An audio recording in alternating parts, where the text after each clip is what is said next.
Hello and welcome back to the Daily Roll-Up.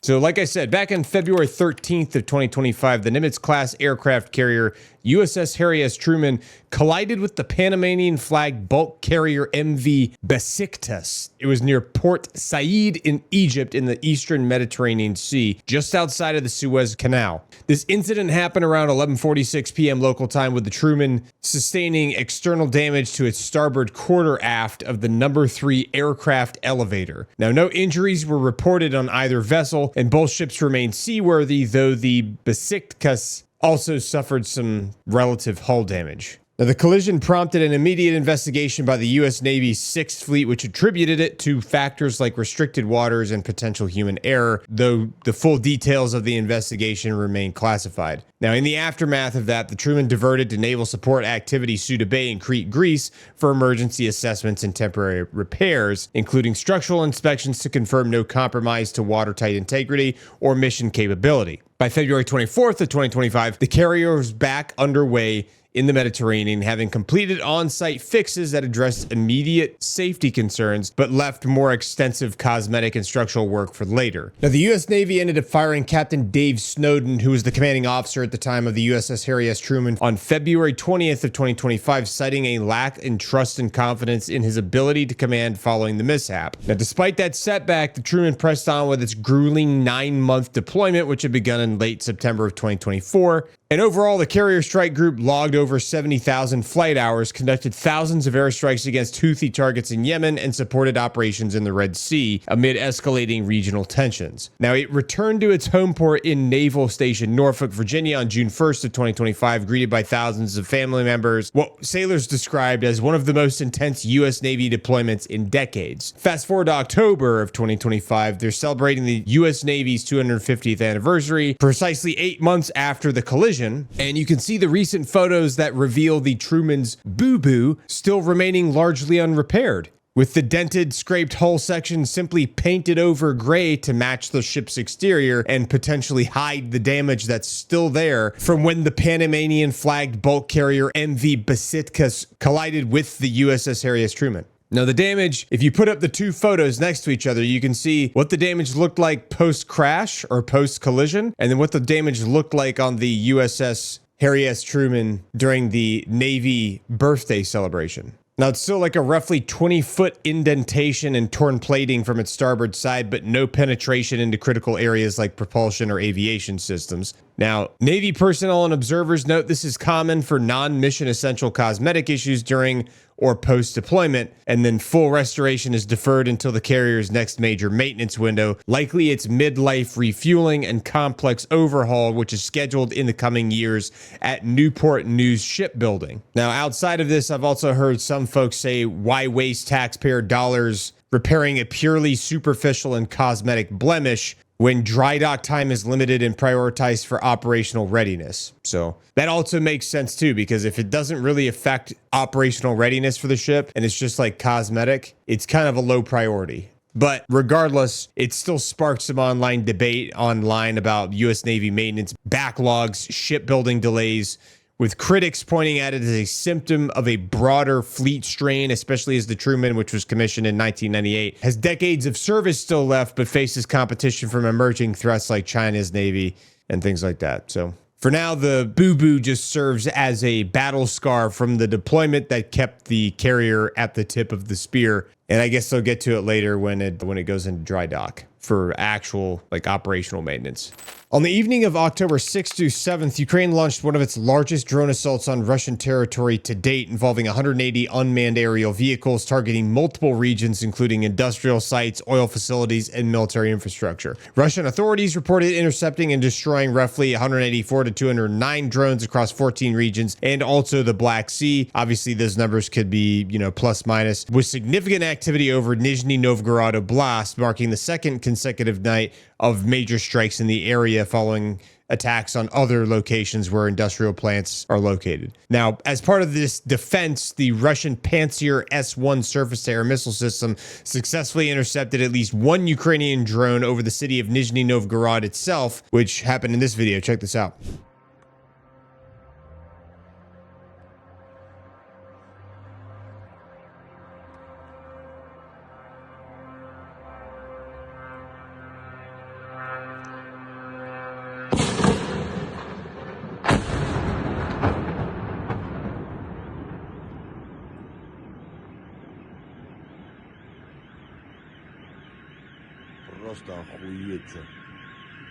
Now, the Pantsir S-1 is a mobile, short to medium-range air defense system designed to counter low-flying threats like drones, cruise missiles, and aircraft, armed with both missiles and also autocannons for layered protection. Now, Russian officials stated that 30 UAVs were downed over the Nizhny Novgorod region, with local governor Gleb Nikitin confirming air defenses repelled an attack involving 20 drones targeting the area. So far, there's been no casualty reports or major damage from the interceptions over Nizhny Novgorod, though the broader assault caused disruptions and fires at different sites in the region. On the evening of October 6th through the 7th, during this large-scale unmanned aerial vehicle attack on Russian territory, a Russian Pantsir S-1 surface-to-air missile system misfired and accidentally struck a multi-story residential building in Stary Oskol, which is a city in Russia's Belgorod region. Check this out.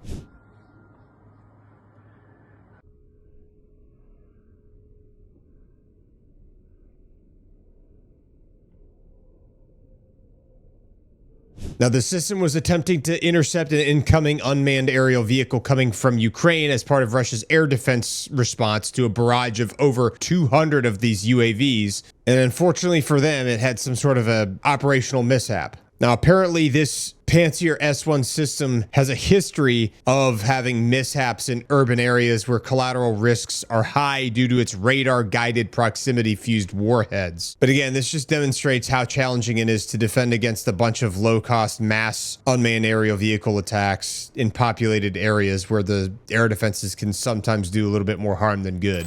So the FBI Director Kash Patel recently revealed details about the Bureau's decision to sever ties with its long-standing relationship and partnership with the Anti-Defamation League, which is a prominent Jewish civil rights organization that has collaborated with law enforcement on combating anti-Semitism and extremism since the 1940s. Now, this move, which was announced earlier this week on the eve of Yom Kippur, stems from conservative criticisms of the ADL for labeling certain right-wing groups like Turning Point USA and aspects of the Christian identity movement as extremist, amid broader backlash from figures like Elon Musk and also Don Jr. Now, in a statement that's been shared all over the place on X, Kash Patel described how the ADL's reaction to the impending cutoff confirmed his view to the organization. When word got out that I was about to kick the ADL out, do you know who called this building? The lobbyists for ADL, begging for a phone call. And I said, no. That's how I knew they were in the wrong the entire time. And we proved it.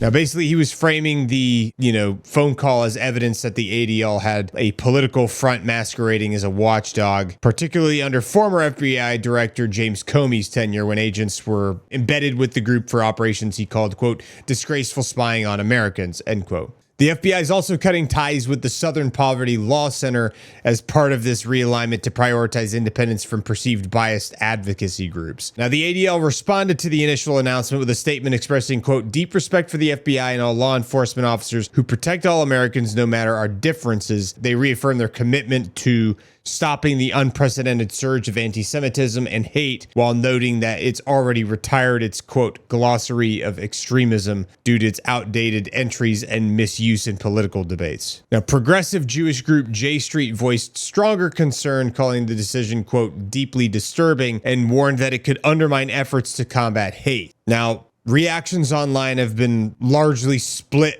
along partisan lines, with conservative users praising Patel's firmness as a blow to influence peddling, while critics labeled it as performative. But again, you can decide for yourself how you feel about it. So by 4:15 p.m., Pacific Standard Time on October 6th, the Hollywood Burbank Airport in California experienced a significant disruption when its air traffic control tower became unmanned, starting, like I said, at 4:15 p.m., leaving no air traffic controllers on site until approximately 10 p.m. Pacific Standard Time. And people were blaming this on the government shutdown, specifically because it's left around 13,000 federal air traffic controllers working without pay for extended shifts, oftentimes up to 60 hours a week, which has led to widespread fatigue and also absences, because I don't know many people that want to work for 60 hours a week for free. Now, the shutdown is currently on its 7th day, as it's October 7th today, and this shutdown continuing has exacerbated chronic staffing shortages within the Federal Aviation Administration already. That's been affecting 12 facilities nationwide on October 6th through 7th. Now, at Burbank, operations continued safely but remotely, with duties for guiding pilots on takeoffs and landings being handed off to Southern California Terminal Radar Approach Control, also called SoCal TRACON, which is a team based in San Diego,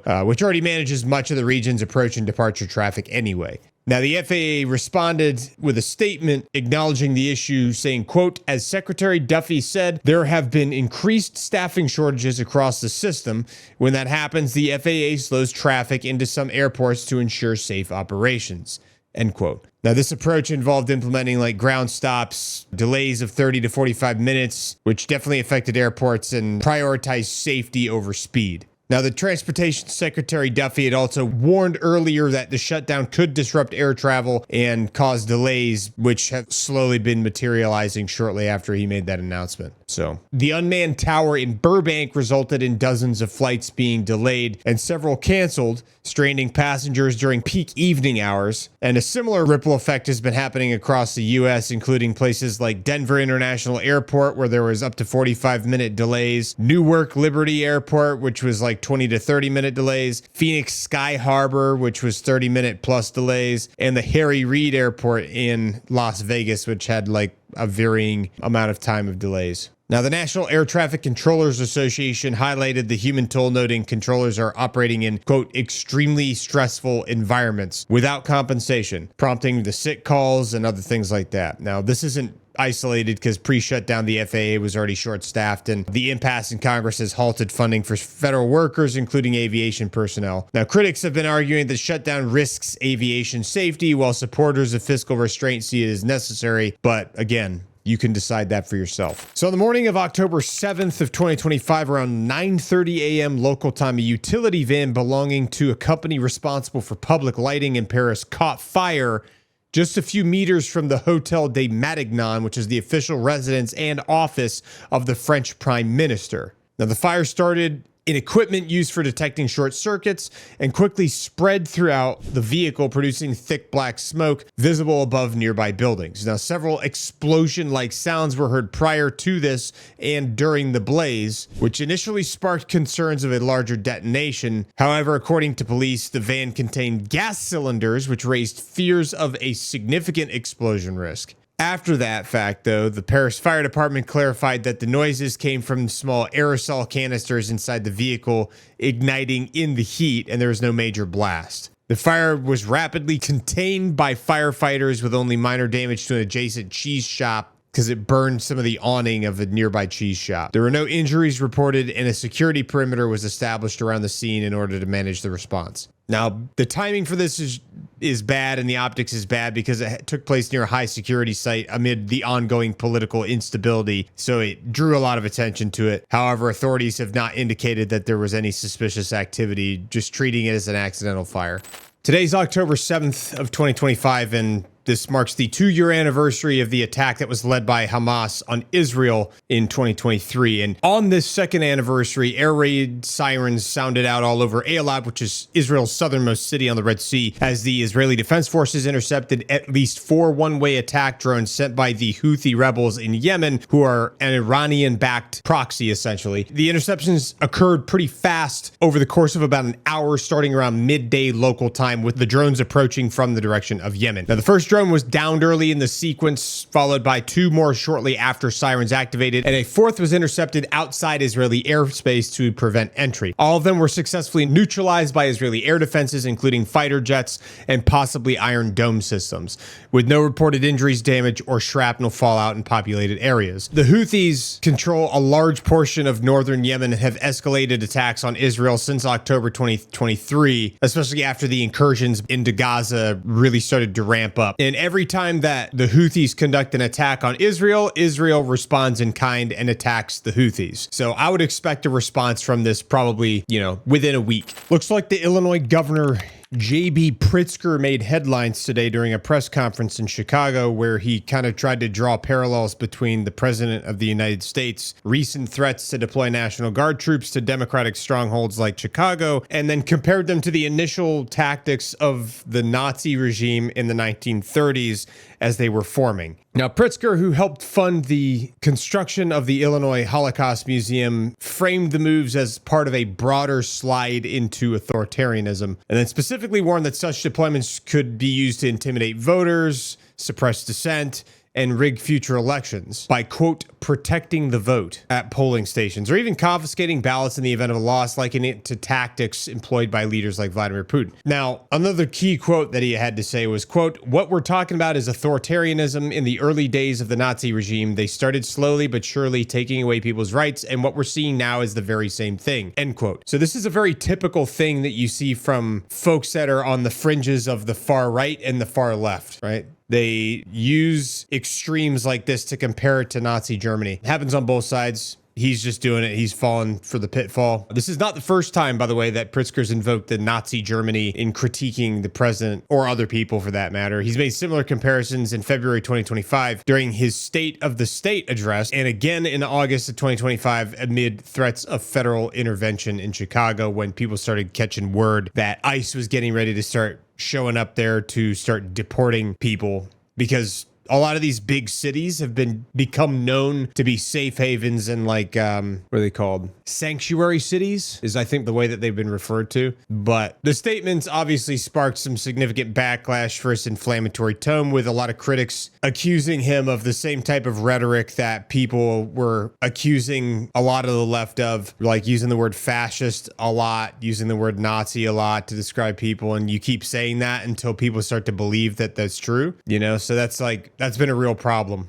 Just 1 week earlier, on September 29th of 2025, Pritzker had condemned the Trump administration's rhetoric as dangerous, specifically calling out the use of the term fascist to describe Democrats. Well, Democrats use the word fascist to describe Republicans a lot. So we're taking away what the value of these words. Like, it's like the word racist. It stops meaning something when people use it all the time, because there are real fascists out there, just like there are real racists out there. And that should unequivocally be condemned on all sides. And then both sides are accusing each other of being racist. Both sides are accusing each other of being fascist. The fact of the matter is ICE is in Chicago to conduct deportations of people who are here illegally. At least that's what the Trump administration has said. Now, whether or not that's the truth or not, you can decide that for yourself. I'm not going to tell you how to think on it. But if enforcing immigration law is considered fascist to them, then I wonder what fascism would be actually to them, like real fascism. Look, bottom line